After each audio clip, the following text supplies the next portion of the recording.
కలియుగ దైవం తిరుపతిలో కొలువైన శ్రీ వెంకటేశ్వర స్వామి లడ్డూ ప్రసాదంలో జరిగిన అపచారానికి ఉప ముఖ్యమంత్రి పవన్ కళ్యాణ్ చేపట్టిన ప్రాయశ్చిత్త దీక్షకు సంఘీభావంగా ఉమ్మడి గుంటూరు జిల్లా జనసేన పార్టీ కార్యదర్శి పులిహరి, మాచర్ల నియోజకవర్గం జనసేన పార్టీ అధికార ప్రతినిధి నక్షత్రపు ప్రసాదరావు దీక్ష ప్రారంభించారు.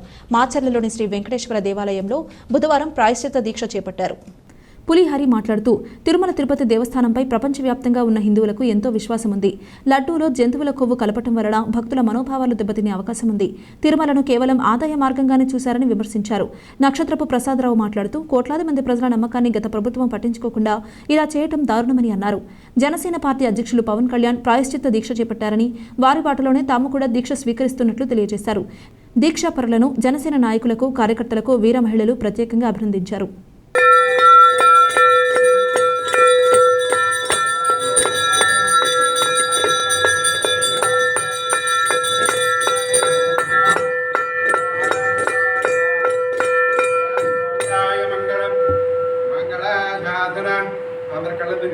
ఏడుకొండలవాడ వెంకటరమణ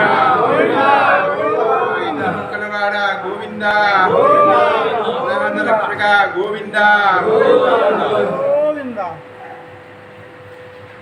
చేతాలు దాంట్లో బాగా గట్టిగా పెట్టు, అందరు పడరా.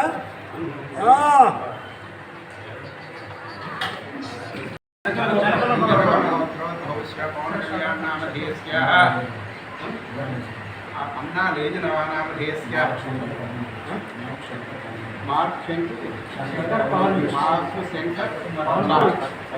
సహ కుటుంబానాం క్షేమ స్థైర్య ధైర్య విజయ భాయిరావజ్ఞైశ్వర్యావృత్తి బృందమాన భగాం మోక్ష చతుర్విధ ఫల పురుషార్థం శ్రీ వెంకటేశ్వర శుద్ధి పూజా వాచనం కరిష్యే.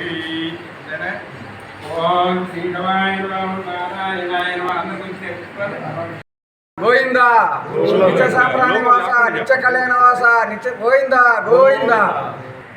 గత కొన్ని రోజులుగా ఆంధ్ర రాష్ట్రంలో జరుగుతున్న పరిణామాలు మనందరికీ తెలుసు.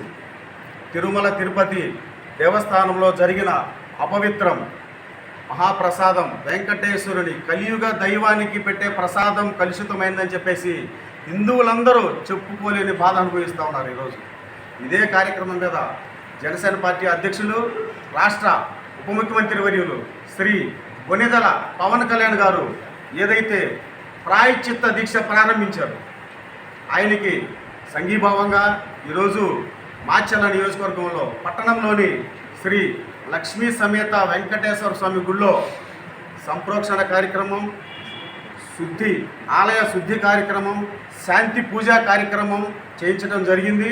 ఈ యొక్క కార్యక్రమాన్ని గ్రామ స్థాయి వరకు తీసుకెళ్ళి ఈ జరిగిన అపచారం ఏదైతే ఉందో, ఈ అపచారం చేసిన దుష్టులు ఎవరైతే ఉన్నారో వాళ్ళకి కఠినంగా శిక్ష పడాలని, పడుతుందని ఆశిస్తూ ఉన్నాము.